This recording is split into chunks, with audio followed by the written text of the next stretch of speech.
జగన్మోహన్ రెడ్డికి రాష్ట్రం మీద తెలుగు ప్రజల మీద ఎందుకు ఇంత కక్ష అని చెప్పి నేను అడుగుతున్నాను.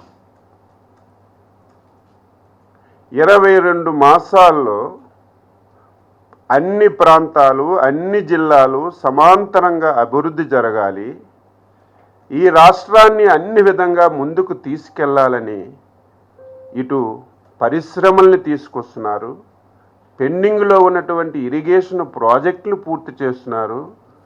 నువ్వెప్పుడు రాయలసీమ బిడ్డ అనుకునే రాయలసీమ ప్రాంతానికి ఊహించని విధంగా నీటిని తీసుకెళ్ళి ప్రతి ఒక్కరి కళ్ళల్లో ఆనందం చూస్తున్నటువంటి పరిస్థితుల్లో నువ్వు ఎందుకు ఇంత కక్ష ఈ రాష్ట్రం మీద ప్రజల మీద పెట్టుకున్నావో చెప్పవలసినటువంటి అవసరం ఉంది. ఈరోజు నా ప్రయత్నం అంతా ఒక వ్యక్తి యాటిట్యూడ్ని ప్రజలకి స్పష్టంగా తెలియచేయాలి. 2004లో